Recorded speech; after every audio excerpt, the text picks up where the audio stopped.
Hello, welcome to video 6, where we put demand and supply together and show equilibrium, price and quantity.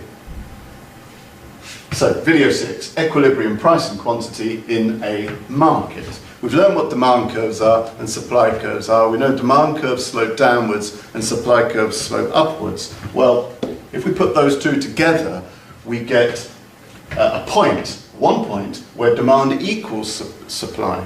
And that's here. And that gives us the equilibrium price, I've labelled it P1, and the equilibrium quantity Q1. This is the only price in this market where demand equals supply. And if left to market forces, this is the price which will be established in the market.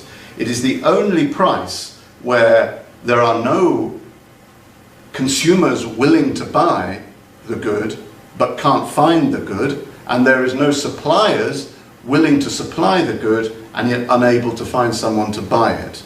All the supply is sold and all of the demand is satisfied.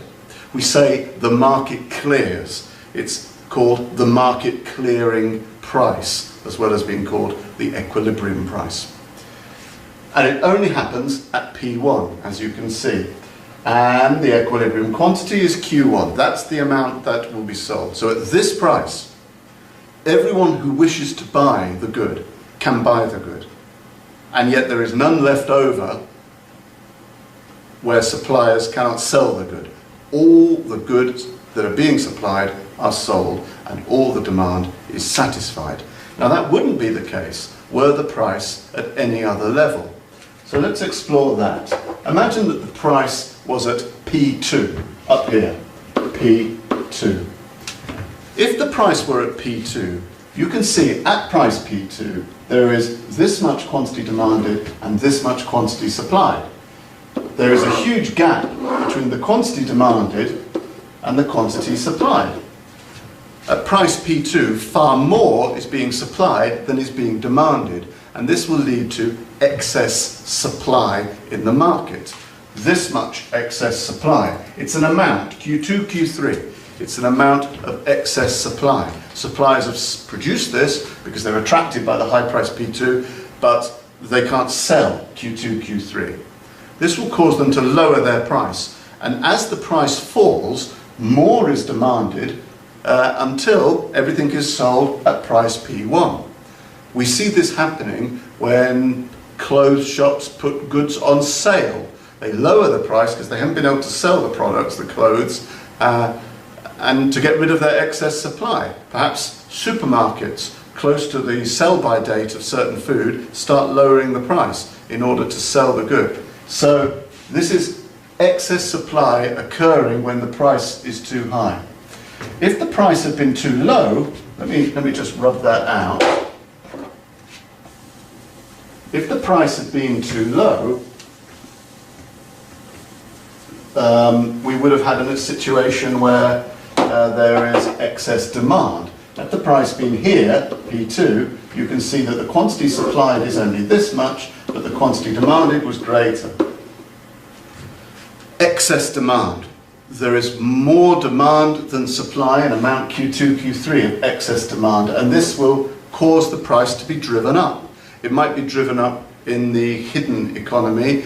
Imagine a popular concert or theatre production or a big sports event.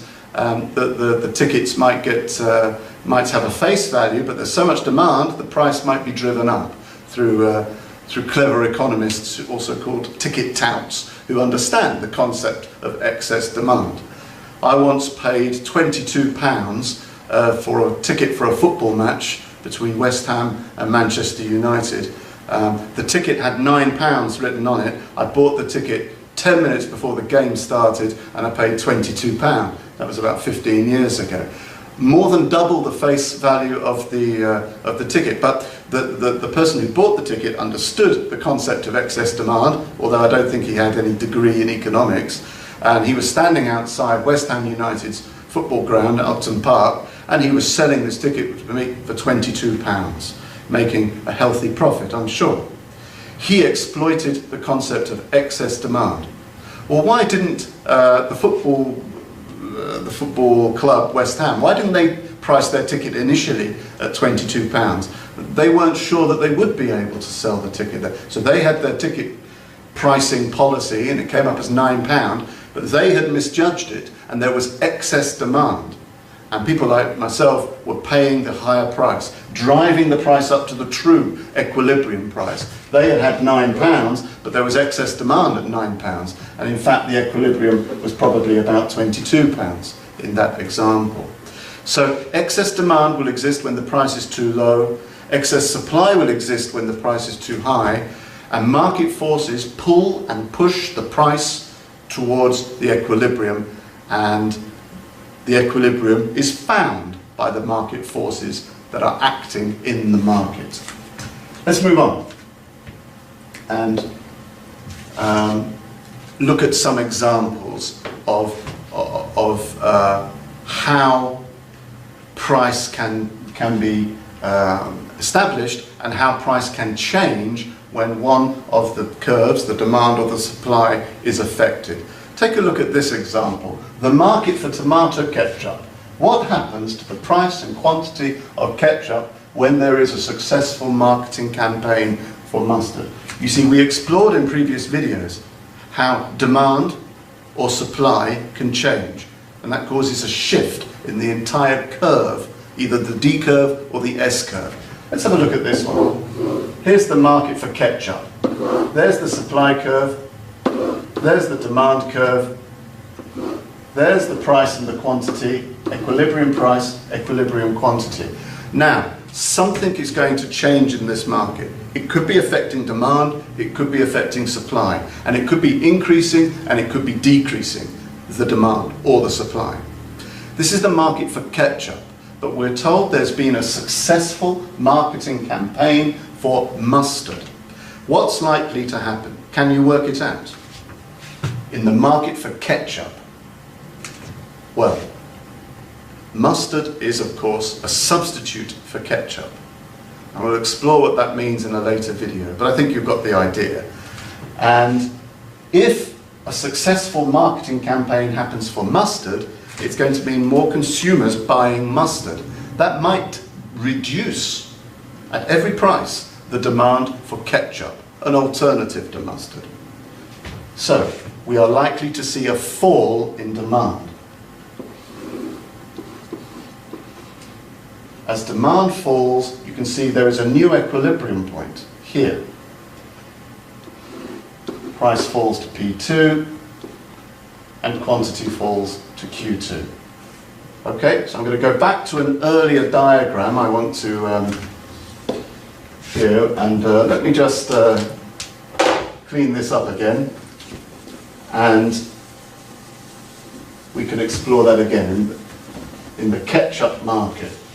In the ketchup market, what happened was, because of the successful demand for mustard, the successful advertising marketing campaign for mustard, the demand for ketchup fell. Now look what happens. We say there has been a fall in demand for ketchup. This is the new equilibrium point. A new price, P2. A new quantity, Q2. Has supply changed? No. Quantity supplied has changed as a result of the falling demand. When demand fell, less is now bought and sold. Because the price fell, suppliers changed their quantities supplied. There is no change in supply. The supply curve has not changed, but from the supplier's point of view, there's been a change in the price, and that's caused the suppliers to reduce the quantity supplied. We've moved along the supply curve. As the demand curve shifted inwards, the equilibrium point moved from here to here, and we've moved along the supply curve to here, reducing the quantity supplied. So there's been a fall in demand, causing the price to fall, causing a fall in quantity supplied. You've got to get the terminology right. Because some of you may think, hang on, the price has just fallen, so why don't people buy more ketchup? No, the price has fallen as a consequence of the fall in the demand for ketchup. That's why the price fell. You've got to get the cause and the consequence the right way around. The cause was, of what happened here, the cause is a fall in demand. It made the price fall. So they won't turn around now and say, oh, let's buy more ketchup, it's cheaper. No. The falling price was the consequence, the outcome of the drop in demand, which itself was caused by more people wanting to buy mustard. Shall we look at another example? The market for housing. What happens to price and quantity when the government passes a law raising safety standards on building sites? The market for housing. We start with a single equilibrium point. P1, Q1 are the equilibrium price and quantity. Now, what happens to price and quantity when the government passes a law raising safety standards on building sites? If the government passes a law raising safety standards on building sites, is that going to affect demand or supply? It's certainly going to affect supply. It's going to raise costs of production for building firms. They're going to have to pay more costs as they make their building sites safer. But we've learned that rising costs of production affect the willingness of suppliers to supply. And it's going to affect the willingness of building companies to build houses. And it's going to reduce supply. Rising costs of production reduce supply. Can you remember which way supply curves must shift to show a reduction in supply? It's like this. That's a fall in supply, a decrease in supply. Now, the equilibrium point is here. Price P2, quantity Q2. Less houses are sold, and they are sold at higher prices. Note, in this example, demand did not change. The thing that happened was a supply-side event. There was a supply-side shock as rising costs of production had their effect. And it pushed the price up, and when the price went up, there was a fall in quantity demanded. We moved along the demand curve. The fall in supply caused a movement along the demand curve. Finally, let me give you one more example. The market for Apple iPhones. And I've got three situations for you to think about. 1, 2, 3. Three separate questions, if you like. You can draw yourself a demand and supply curve with a single equilibrium point as your starting point, and you can consider how each of these events would individually affect the equilibrium price and quantity on that diagram. First of all, decide, is that a demand side event or a supply side event? Is it affecting the consumers and their willingness to demand, or is it affecting the suppliers? It's the market for iPhones. Is it affecting the people who might buy an iPhone, or is it affecting, on the supply side, the producers of the iPhone, Apple? Secondly, after you've decided whether it's demand or supply side event, you then have to decide, is it increasing or decreasing? So I'm going to pause now while you look at that. If you wish to try and do this before I give the answer, pause your video now and then restart it when you think you've got your answers. Okay, let's look at the answers. The first one, what happens to price and quantity when incomes rise across the EU and the USA? It's going to affect the demand side, and it's going to make it possible for more people to buy these phones, and that's definitely going to shift the demand curve outwards. It's an increase in demand. So the demand curve will shift outwards, and that is going to lead to higher quantity and a higher price. Okay, haven't got much room here, but let me switch back to this other diagram. Let me just clean this up a little bit again, and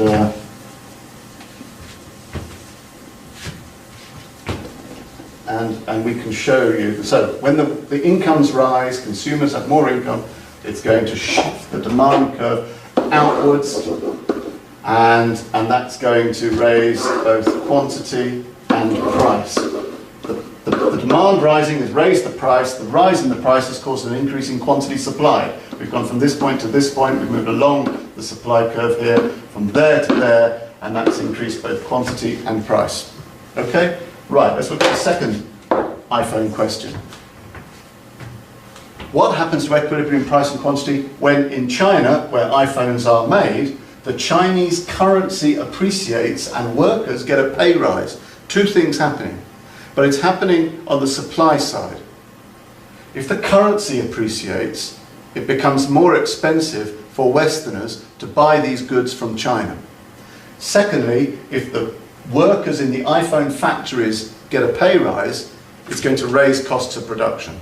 Both of these things happen on the supply side. They're both raising the costs of production, and they're going to both shift the supply curve inwards. A decrease in supply is going to make the price go up, and it's going to make quantity fall. Finally, the third one, when doctors reveal using mobile phones is harmful to health. That's going to affect demand, and it's going to reduce demand. Demand curve will shift inwards. We're going to have a lower price, a lower quantity, and the supply is unaffected, but there will be a reduction in quantity supplied. Price falls, quantity falls.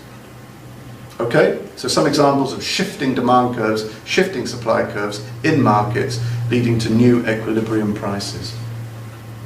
In the next video, video 7, we'll take this a little further by looking at this, why this is happening, and that is a study of the price mechanism, the very heart of economics.